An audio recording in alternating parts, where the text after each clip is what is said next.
और अध्यापकगण और डेट्स आपके स्वागत के लिए देश के कोने कोने से 1000 से भी अधिक विश्वविद्यालयों के कुलपतिगण, अध्यापकगण, 45,000 से भी अधिक महाविद्यालयों, डिग्री कॉलेजों के प्राचार्यगण और अध्यापकगण और 150 से भी अधिक राष्ट्रीय महत्व के संस्थानों के अध्यक्ष, निदेशक और महानिदेशक गण सहित देश और विदेश के प्रमुख शिक्षाविद आज आपके सामने आपका हृदय की गहराइयों से अभिनंदन करने के लिए दूर दूर से जुड़े हैं।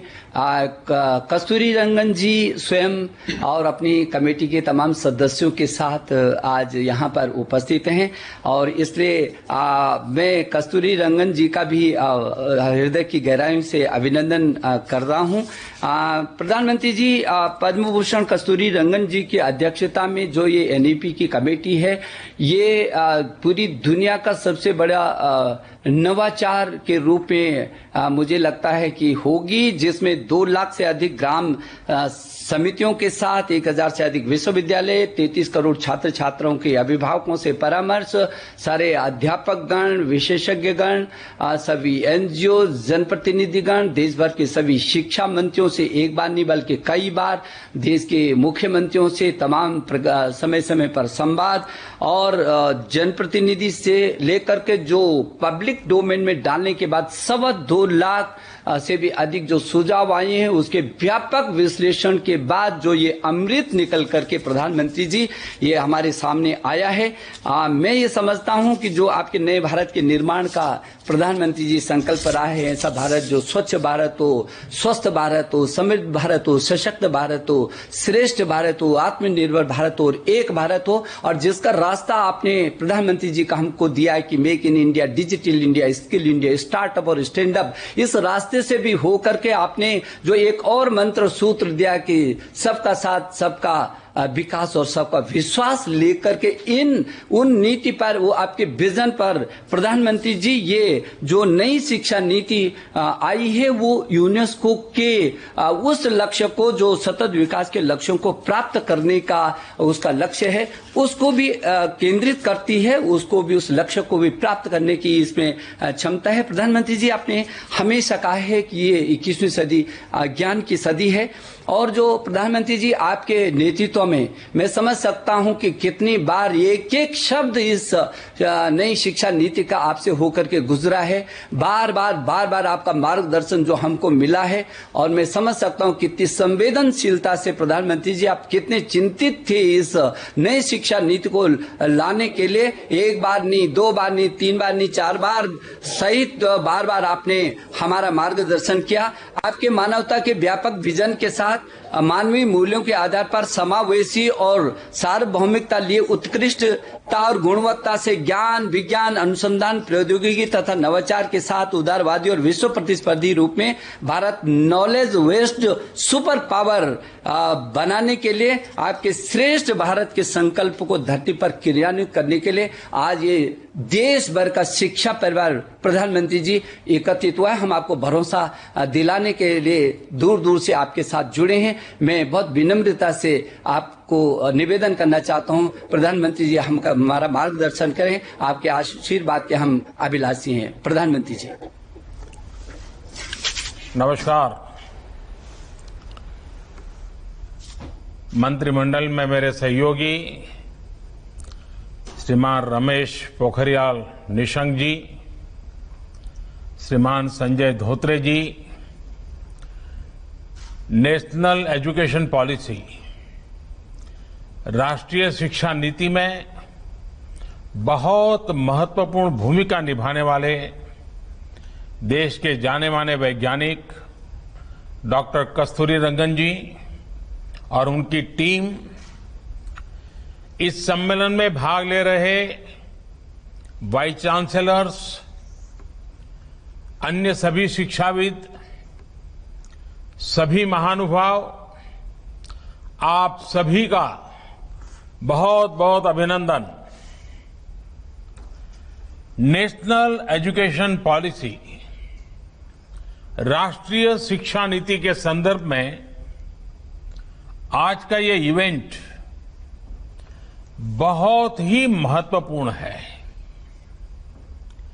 इस कॉन्क्लेव से भारत के एजुकेशन वर्ल्ड को नेशनल एजुकेशन पॉलिसी, राष्ट्रीय शिक्षा नीति के विभिन्न पहलुओं के बारे में विस्तृत जानकारी मिलेगी। जितनी जानकारी और ज्यादा जानकारी ज्यादा स्पष्ट होगी, फिर उतना ही आसान इस राष्ट्रीय शिक्षा नीति का इम्प्लीमेंटेशन भी होगा। साथियों, 3-4 साल के व्यापक विचार विमर्श के बाद लाखों सुझावों पर लंबे मंथन के बाद राष्ट्रीय शिक्षा नीति को स्वीकृत किया गया है। आज देश भर में इसकी व्यापक चर्चा हो रही है। अलग अलग क्षेत्र के लोग, अलग अलग विचारधाराओं के लोग अपने व्यूज दे रहे हैं, राष्ट्रीय शिक्षा नीति को रिव्यू कर रहे हैं। ये एक हेल्दी डिबेट है। ये जितनी ज्यादा होगी उतना ही लाभ देश की शिक्षा व्यवस्था को मिलेगा।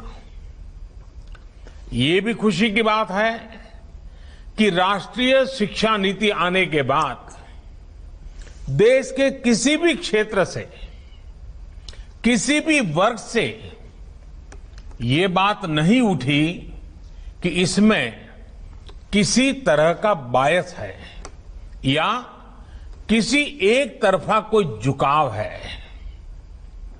ये एक इंडिकेटर भी है कि लोग बरसों से चली आ रही एजुकेशन सिस्टम में जो बदलाव चाहते थे, वो उन्हें देखने को मिले हैं।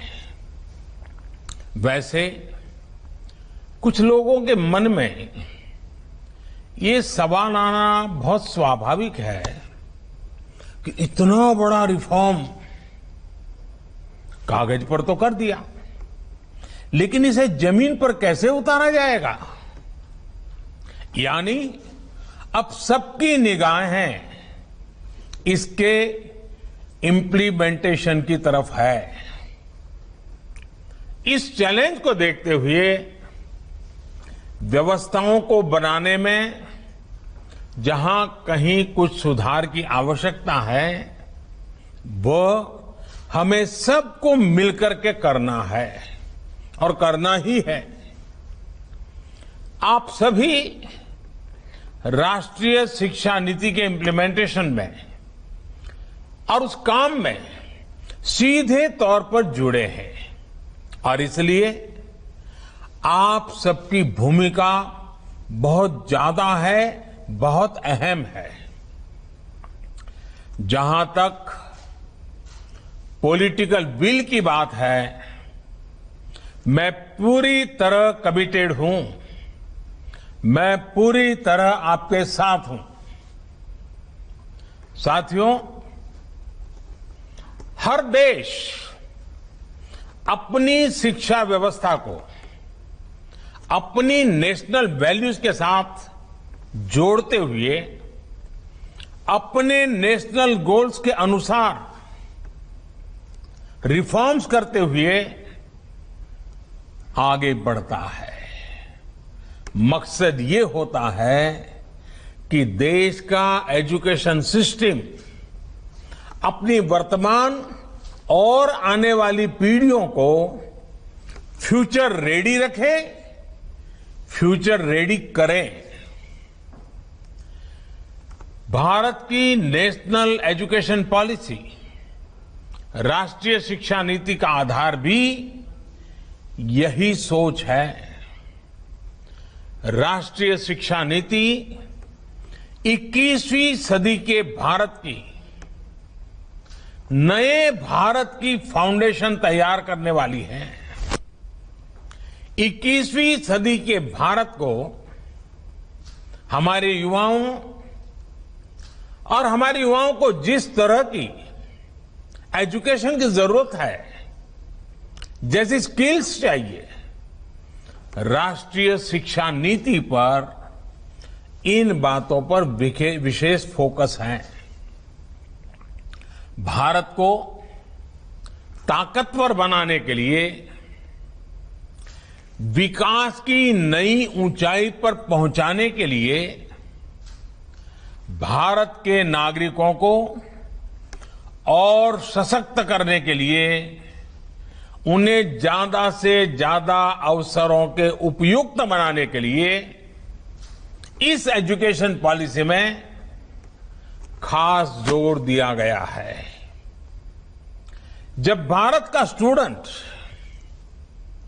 चाहे वो नर्सरी में हो या फिर कॉलेज में साइंटिफिक तरीके से पढ़ेगा, तेजी से बदलते हुए समय और तेजी से बदलती जरूरतों के हिसाब से पढ़ेगा, तो वो नेशन बिल्डिंग में कंस्ट्रक्टिव भूमिका निभा पाएगा। साथियों, बीते अनेक वर्षों से हमारे एजुकेशन सिस्टम में बड़े बदलाव नहीं हुए थे। परिणाम ये हुआ कि हमारे समाज में क्यूरोसिटी और इमेजिनेशन की वैल्यूज को प्रमोट करने के बजाय भेड़ चाल को ही प्रोत्साहन मिलने लगा था। कभी डॉक्टर बनने के लिए होड़ लगी, कभी इंजीनियर बनाने की होड़ लगी, कभी वकील बनाने की होड़ लगी। इंटरेस्ट, एबिलिटी और डिमांड की मैपिंग किए बिना होड़ लगाने की प्रवृत्ति से एजुकेशन को बाहर निकालना जरूरी था। हमारे स्टूडेंट्स में, हमारे युवाओं में क्रिटिकल थिंकिंग और इनोवेटिव थिंकिंग विकसित कैसे हो सकती है, जब तक हमारी शिक्षा में पैशन ना हो, फिलॉसॉफी ऑफ एजुकेशन ना हो, पर्पज ऑफ एजुकेशन ना हो। साथियों, आज गुरुवर रविंद्रनाथ ठाकुर की पुण्यतिथि भी है। वो कहते थे, उच्चतम शिक्षा वो है जो हमें सिर्फ जानकारी नहीं देती, बल्कि हमारे जीवन को समस्त अस्तित्व के साथ सद्भाव में लाती है। निश्चित तौर पर राष्ट्रीय शिक्षा नीति का बृहद लक्ष्य इसी से जुड़ा है।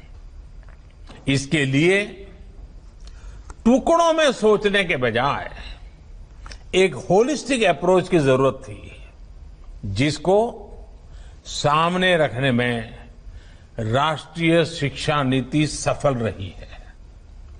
साथियों, आज जब राष्ट्रीय शिक्षा नीति मूर्त रूप ले चुकी है, तो मैं उस समय और सवालों की भी चर्चा आपसे करना चाहता हूं, जो हमारे सामने शुरुआती दिनों में आए थे।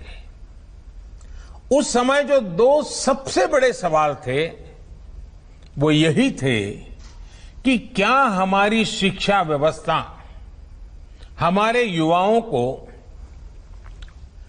क्रिएटिव, क्यूरियोसिटी और कमिटमेंट ड्रिवन लाइफ के लिए मोटिवेट करती है। आप लोग इस क्षेत्र में इतने वर्षों से हैं, आपने अपना जीवन शिक्षा के लिए खपा दिया है, समर्पित किया है। आप लोग इसका जवाब बेहतर जानते हैं। साथियों, हमारे सामने दूसरा सवाल था कि क्या हमारी शिक्षा व्यवस्था हमारे युवाओं को एम्पावर करती हैं, देश में एक एम्पावर्ड सोसाइटी के निर्माण में मदद करती हैं। आप सब इन सवालों से भी परिचित हैं और जवाबों से भी भली भांति परिचित हैं।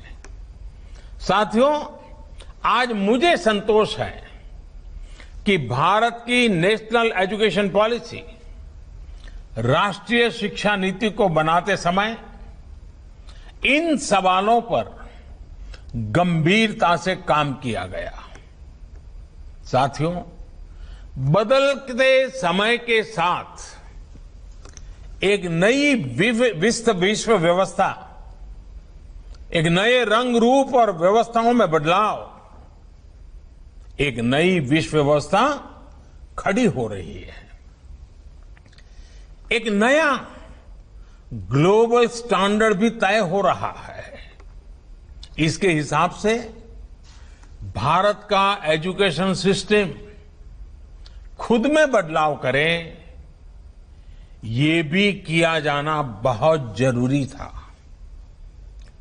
स्कूल करिकुलम के 10+2 स्ट्रक्चर से आगे बढ़कर अब 5+3+3+4 करिकुलम का स्ट्रक्चर देना इसी दिशा में एक कदम है।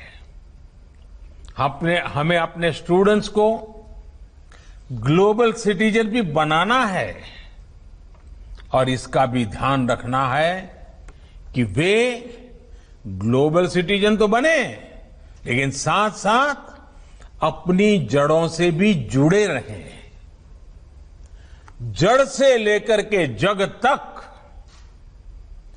मनुष्य से मानवता तक, अतीत से आधुनिकता तक सभी बिंदुओं का समावेश करते हुए इस राष्ट्रीय शिक्षा नीति का स्वरूप तय किया गया है। साथियों, इस बात में कोई विवाद नहीं है कि बच्चों के घर की बोली और स्कूल में पढ़ाई की भाषा एक ही होने से बच्चों के सीखने की गति बेहतर होती है। ये एक बहुत बड़ी वजह है जिसकी वजह से जहां तक संभव हो 5th क्लास तक बच्चों को उनकी मातृभाषा में ही पढ़ाने पर सहमति दी गई है। इससे बच्चों को और बच्चों की नींव तो मजबूत होगी ही, उनके आगे की पढ़ाई के लिए भी उनका बेस और मजबूत होगा। साथियों, अभी तक जो हमारी शिक्षा व्यवस्था है उसमें व्हाट टू थिंक, मैं बहुत जिम्मेवारी से बोल रहा हूं, व्हाट टू थिंक पर फोकस रहा है, जबकि इस शिक्षा नीति में हाउ टू थिंक उस पर बल दिया जा रहा है। ये मैं इसलिए कह रहा हूं कि आज जिस दौर में हम, और ये दौर ऐसा है जहां इंफॉर्मेशन और कंटेंट की कोई कमी नहीं है, एक प्रकार से बाढ़ आई हुई है। हर प्रकार की जानकारी आपके मोबाइल फोन पर अवेलेबल है।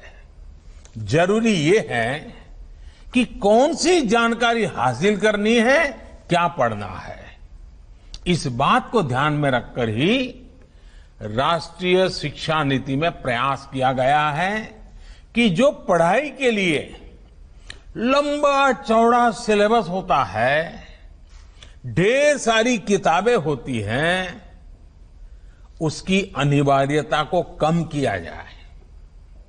अब कोशिश ये है कि बच्चों को सीखने के लिए inquiry based, discovery based, discussion based और एनालिसिस बेस्ड तरीकों पर जोर दिया जाए। इससे बच्चों में सीखने की ललक बढ़ेगी और उनके क्लास में उनका पार्टिसिपेशन भी बढ़ेगा। साथियों, हर विद्यार्थी को, स्टूडेंट को यह अवसर मिलना ही चाहिए कि वो अपने पैशन को फॉलो करे।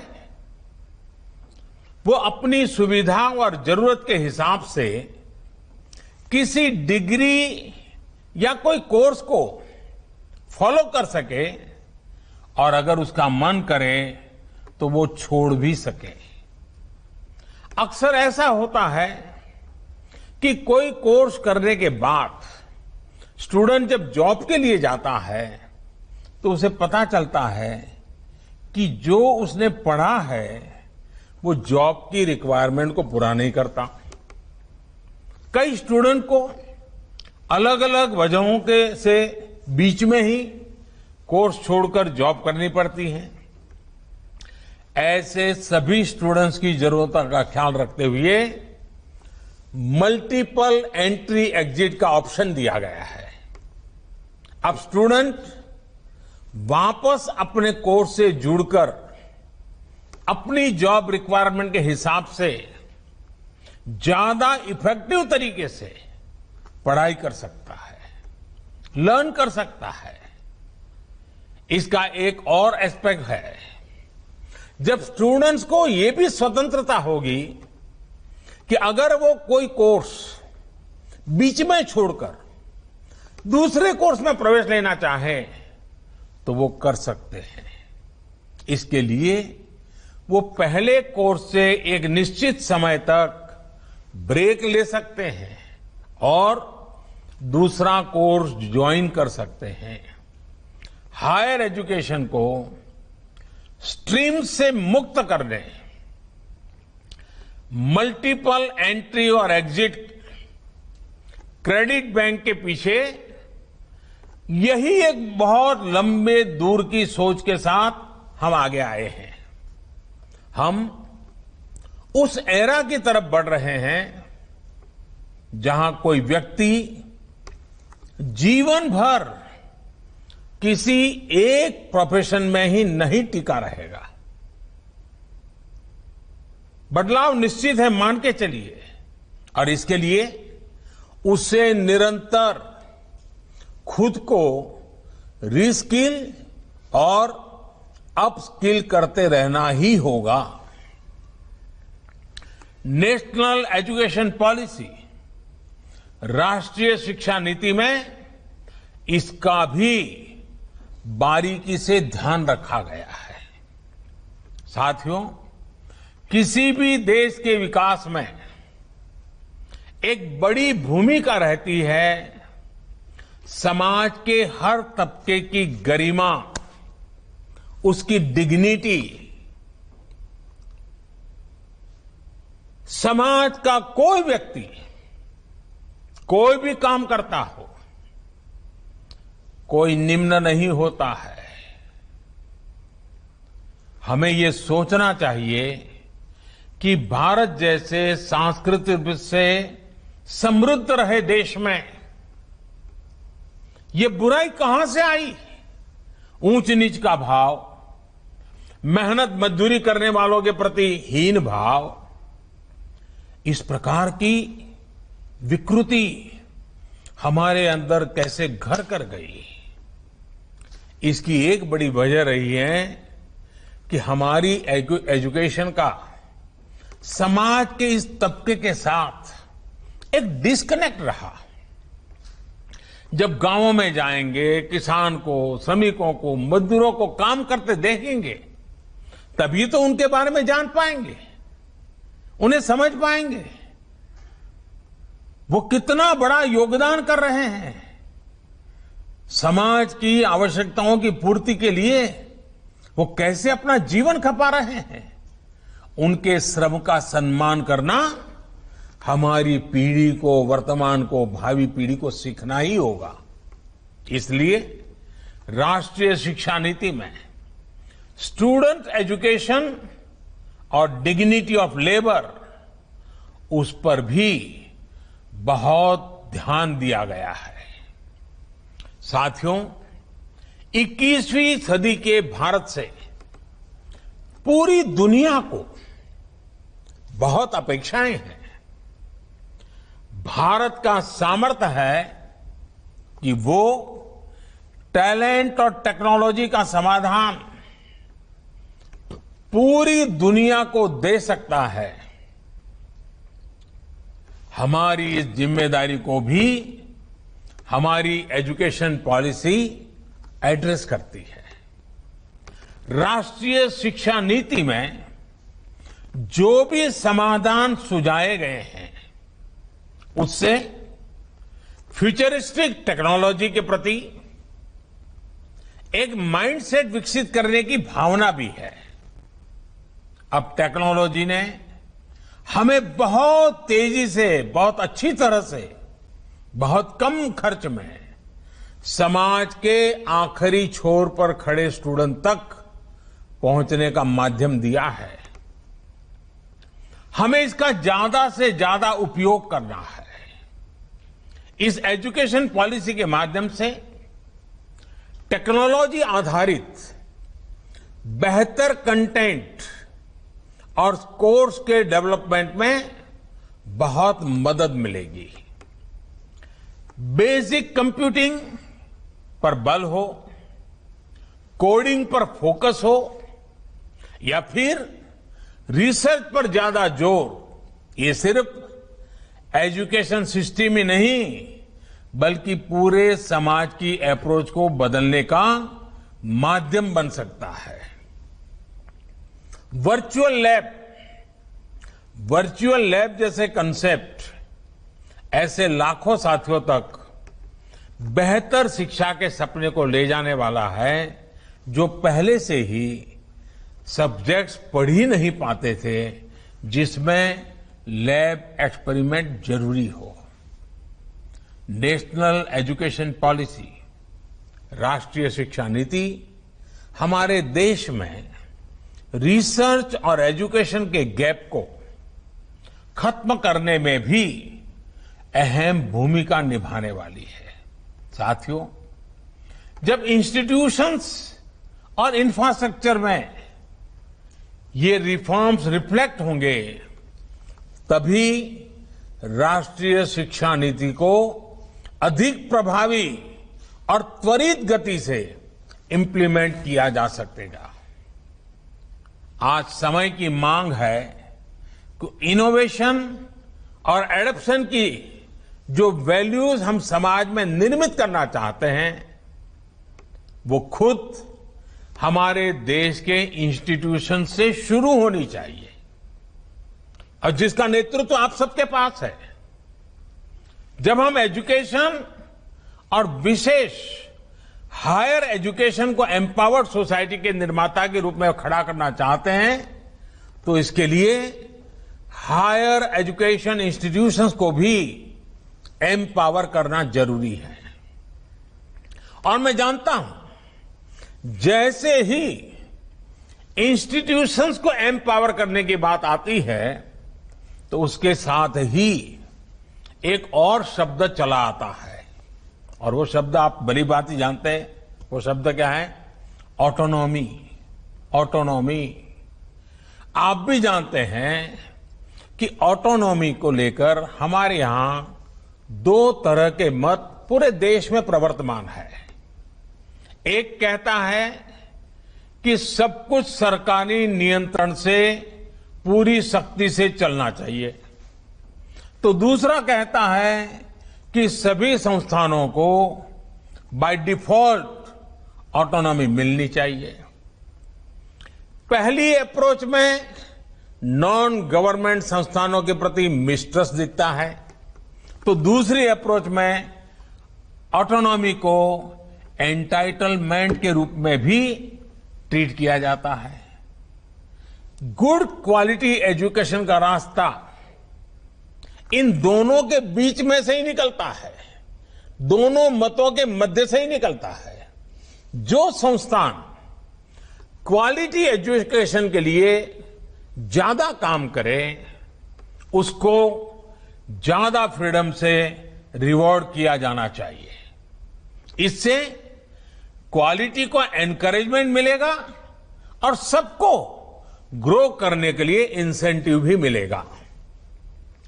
नेशनल एजुकेशन पॉलिसी, राष्ट्रीय शिक्षा नीति आने से पहले हाल के वर्षों में आपने भी देखा है कि कैसे हमारी सरकार ने अनेकों इंस्टीट्यूशंस को ऑटोनॉमी देने की पहल की है। मुझे उम्मीद है राष्ट्रीय शिक्षा नीति का जैसे जैसे विस्तार होगा, शिक्षा संस्थानों को ऑटोनॉमी की प्रक्रिया भी और तेज होगी। साथियों, देश के पूर्व राष्ट्रपति, महान वैज्ञानिक डॉक्टर एपीजे अब्दुल कलाम कहा करते थे, the purpose of education is to make good human beings with skill and expertise. Enlighten human beings can be created by teachers.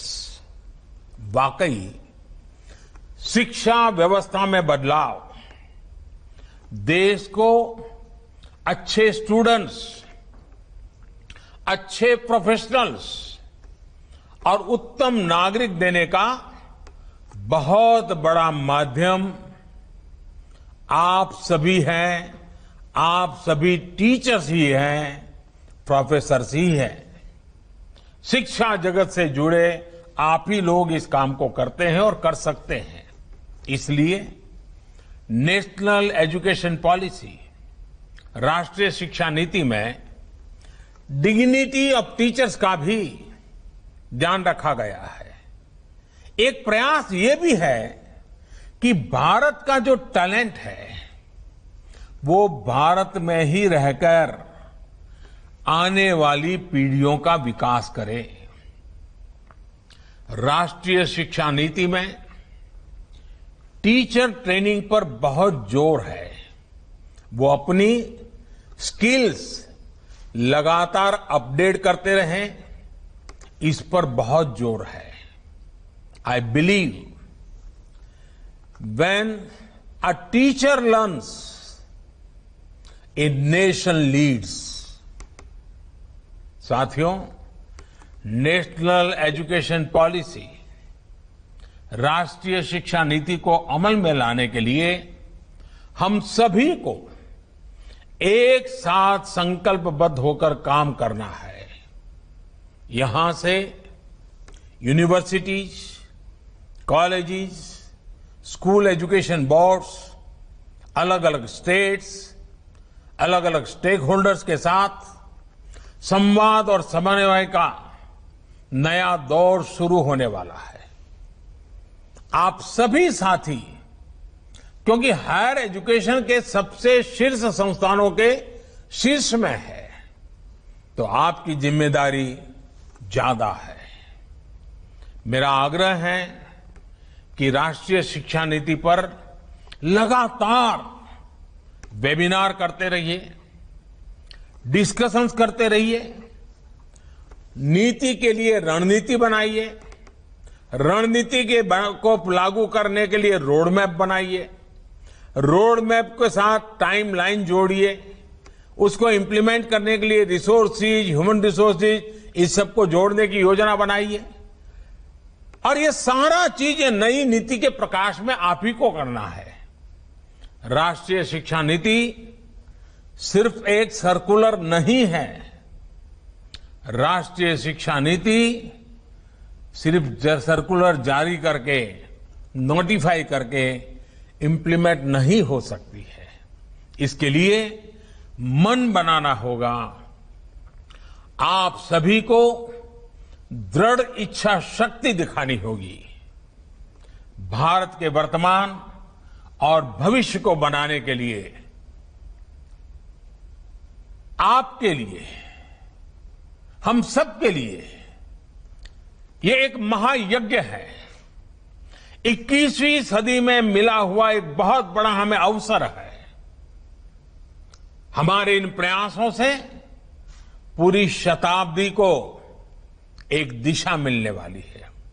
और इसमें इस गौरवपूर्ण अध्याय में जुड़ने के लिए मैं आपको निमंत्रित देता हूं। इसमें आपका योगदान बहुत आवश्यक है। इस कॉन्क्लेव को देख रहे, सुन रहे प्रत्येक का योगदान आवश्यक है। मुझे विश्वास है इस कॉन्क्लेव में राष्ट्रीय शिक्षा नीति के इफेक्टिव इंप्लीमेंटेशन को लेकर बेहतर सुझाव, बेहतर समाधान निकल करके आएंगे। और मैं विशेष रूप से आज जब मुझे अवसर मिला है तो सार्वजनिक रूप से डॉक्टर कस्तूरीरंगन जी का, उनकी पूरी टीम का बहुत बहुत अभिनंदन करता हूं, बहुत बहुत धन्यवाद करता हूं। यह काम छोटा नहीं था, बहुत बड़ा काम था। बहुत लोगों के सुझाव थे, बहुत अपेक्षाएं थी, और फुल स्टॉप कॉमा भी उधर उधर हो जाता तो पता नहीं क्या हो जाता। और इसलिए कस्तूरीरंगन जी और उनकी टीम ने कितनी बारीकी से एक तपस्या की तरह इस काम को किया होगा, तब जाकर के संपूर्णतः विवादों से मुक्त, विश्वास से भरी हुई, सपनों को संवारने वाली, संकल्प को ताकत देने वाली और सिद्धि में अटूट श्रद्धा के साथ ये नई शिक्षा नीति हमारे सामने आई है। मुझे विश्वास है कि देश के भावी पीढ़ी के उज्जवल भविष्य के लिए, वर्तमान पीढ़ी के सामर्थ्य को बढ़ाने के लिए ये नई शिक्षा नीति बहुत काम आएगी। मैं फिर एक बार शिक्षा जगत के आप सभी महानुभावों को प्रणाम करते हुए बहुत बहुत शुभकामनाएं देता हूं, बहुत बहुत आभार व्यक्त करता हूं।